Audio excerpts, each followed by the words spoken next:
Otra vez con ustedes aquí. Pero Ferrol, estábamos hablando de que la construcción naval, pero Ferrol es mucho más también que la construcción naval. La construcción naval es un poco el ADN de la ciudad. Pero hay también un entramado industrial, Juan, sí, que es también muy importante y que hace también a la ciudad. Sí, yo creo que es importante tener en cuenta todo ese conglomerado de industrias, en algunos casos auxiliares de la construcción naval y otros que no tenían nada que ver, pero que a partir de los años 20, 25, 30 empezaron a quedarse aquí en Ferrol, y tenemos el caso de la fábrica de lápices, tristemente desaparecida. Me refiero tristemente desaparecida a lo que es no haber conservado ninguna, o esa fachada art deco, la chimenea, como recuerdo. Me refiero a la PISBE, que también desarrolla aquí mucho trabajo. Me refiero a la FENIA, ese sí que era específicamente fábrica, específicamente para temas de telecomunicaciones y de radio, dedicado también a la marina. Me refiero a la península maderera, me puedo referir a Jabones Beceiro, me puedo referir a la fábrica de Santa Rita, y luego ya nos metemos en otras fábricas, llámase Baicora, Megasa, en fin, nos metemos en otro terreno. Pero creo que Ferrol no era un monocultivo industrial como en ciertos momentos se dijo o está llegando a ser. En aquella época había una diversificación, y eso creo que trajo riqueza, creo que trajo variedad, creo que trajo cosmopolitismo, y ahora que vamos a hablar del futuro, esto puede ser una buena lección del futuro, el ver también las lecciones del pasado. O sea que tendríamos que mirar un poco a aquella época, eso, sí, para a la hora de hablar de ese tejido, que desapareció, porque a raíz, estábamos hablando antes que de repente quisieron convertir a la ciudad en eso que llamaron una ciudad de servicios, cargándose toda la industria que tenía, no ayudándola, no apoyándola, y claro, yo creo que fue un enorme error, ¿no? Porque ahora sí que hay un monocultivo naval. Sí. Ahora sí que hay monocultivo. Ahora sí que es el monocultivo terrible, además, ¿no? Pues, comentar, si en fin, procede, que, bueno, estamos hablando de una historia dinámica, es decir, cuando llega la Sociedad Española de Construcción Naval, Ferrol, tiene un impulso de desarrollo enorme, ¿no? También tiene sus costes, también. Cuando la Sociedad Española de Construcción Naval realiza una serie de obras dentro del arsenal y dentro del astillero, se lleva por delante algunos elementos importantes de la historia del arsenal y de la historia del astillero.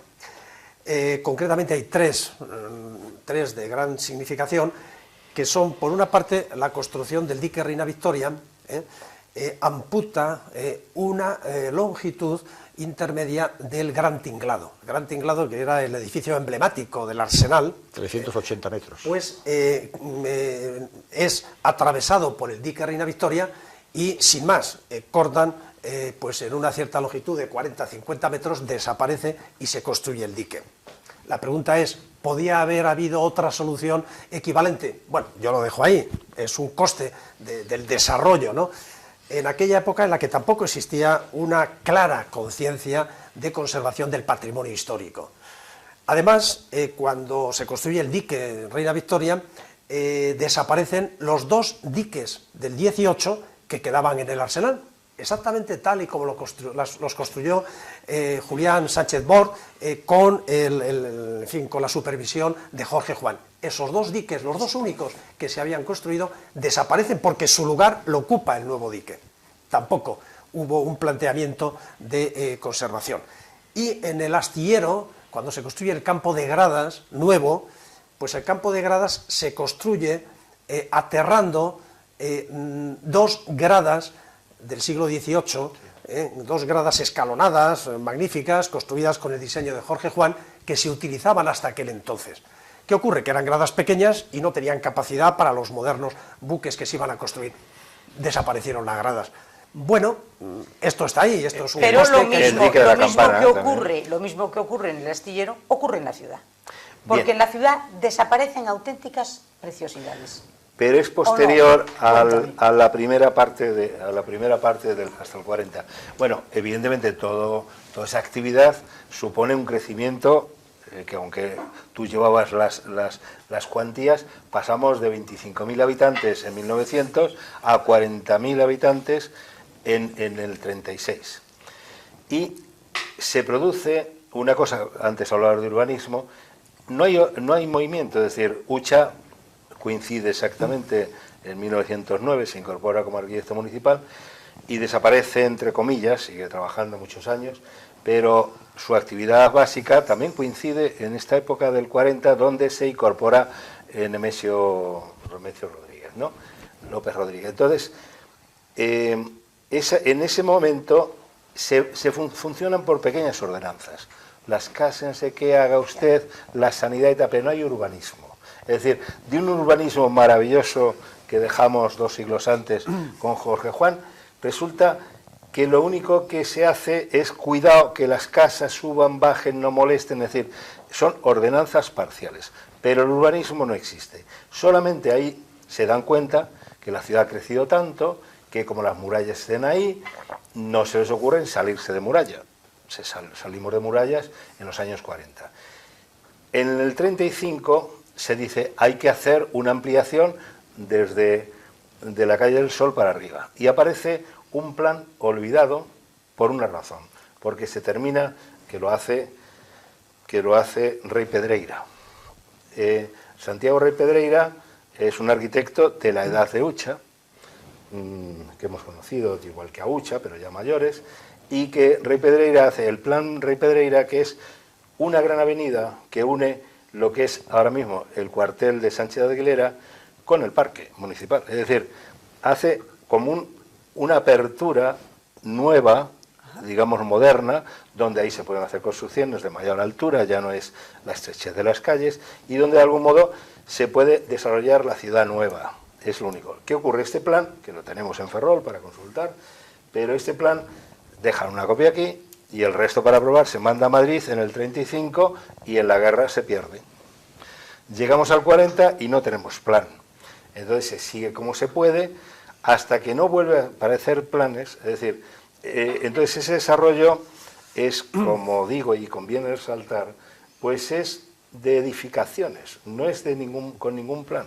Es decir, edificaciones necesarias y hechas con bastante sentido común, como hemos dicho antes, porque hay gente culta que lo requiere en la población. Otros desarrollos en Esteiro crece enormemente, pero bueno, la población que demanda, marinos y gente de Bazán, tal, pues demanda una edificación digna, y esa edificación, los técnicos se la respuesta.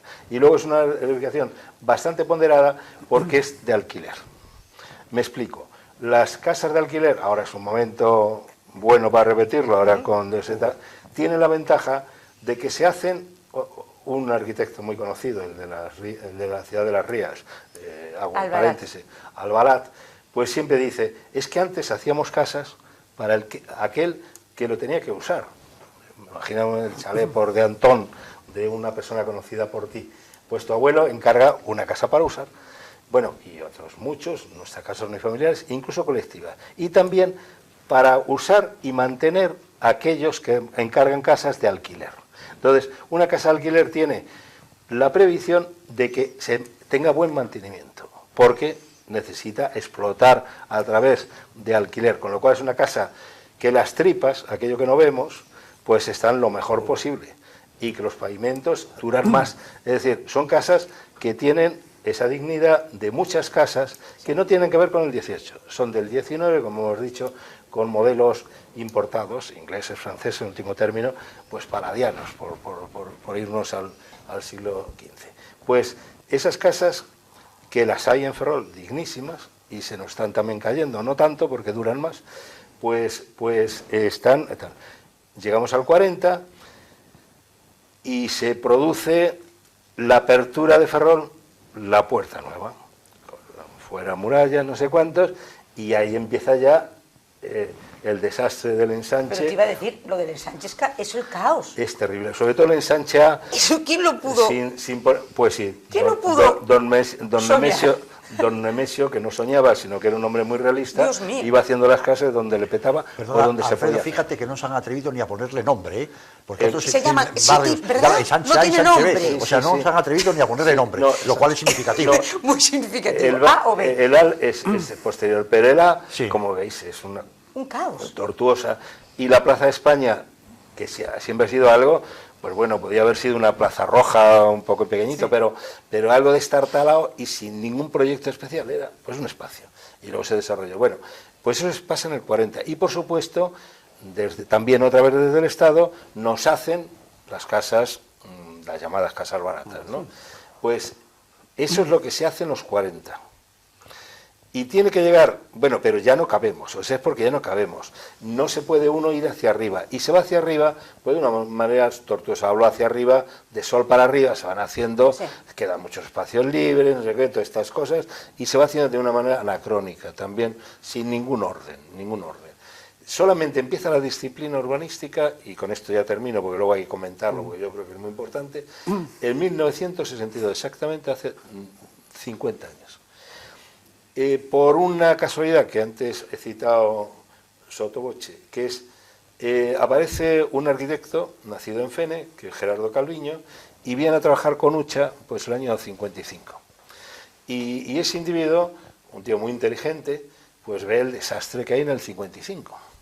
Y entonces hace alguna cosa, además muy digna, lo que es el antiguo, sustituir el antiguo edificio Simeón de la Plaza de Armas en la esquina con la calle Real, y ese del reloj, donde ha estado Simago, tal, donde ha estado Zara hasta hace poco, y es un edificio bastante digno, proporcionado, con unas normas que luego diré por qué, y bueno, y hace alguna cosa más, bastantes cosas más en Ferrol, pero se escapa de Ferrol, hace una labor muy curiosa, personal, pero se escapa por Ferrol y se va de Madrid, y de Madrid es nuestro ángel de la guarda, porque hace el plan general del 62, que lo elaboran entre el arquitecto municipal de aquel entonces, Tenreiro, Ramón Tenreiro y él, y desde Madrid va haciendo la ciudad, y doy una pincelada.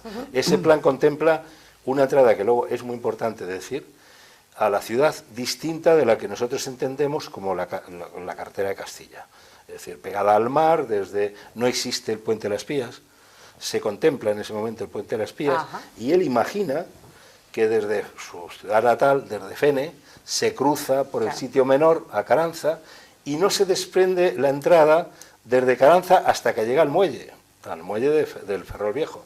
De manera que se prevé, una cosa que luego me tocó a mí hacer, y luego os contaré, que es que como tiene que venir pegada al mar, pues pasa por Caranza, se hizo al principio, luego se ha transformado, no se entendió aquello, pero había una avenida doble por delante de Caranza, como paseo marítimo, luego se introducía en Tejeras, y luego cogía el teórico Esteiro, el que está hecho, y desembocaba en el mar. Cogía McMahon, aunque tal. Y entonces, ¿qué pasa? Eso exigía, y de ahí ahora los de la muralla, eso exigía tirar la muralla cuando llegaban a la muralla. Ese era el objeto de la muralla, tirar la muralla. Claro. De manera que en el 68, uno de los objetos, y se hace, es expropiar la muralla. Lo hablaremos después. Es decir... O sea, ya está contemplado en el 62. En el 62, 50 años. Igual que, Carlos, hemos dicho que se hizo caso omiso a las normas, no al trazado, porque estaba tan hecho que se conservó lo del 18, la aportación del 20 es el 62. Porque además es el primer plan general de Galicia, obligado, es un dedo, por eso es un dedo de Jorge Juan, es Calviño. Yo le voy a invitar a venir, y es una persona mayor, y él muy humilde, y habrá que decir estas cosas delante de él, y dirá, pero es así. Pero es el ángel de la guarda de la ciudad. Desde Ferrol, desde Madrid. Porque es el jefe de urbanismo en Madrid, y para mi pueblo ahora hágase Caranza, para que luego Esteiro pase a Caranza, para que luego Esteiro libre no sé qué, para que se haga Esteiro, luego hágase no sé cuánto, hasta lo último que le queda por hacer, que está haciéndose, que es Bertón, el ensanche B, que está bastante decente. Bien, pues no se hace ningún plan hasta esa, y luego veremos el desarrollo. Bueno, en paralelo, ¿qué ocurre dentro del muro del Arsenal y del muro del Astillero? Estamos hablando de los años 40, 50, 60. La empresa nacional Bazán, de construcciones navales militares, continúa construyendo buques en medio de una situación realmente muy complicada.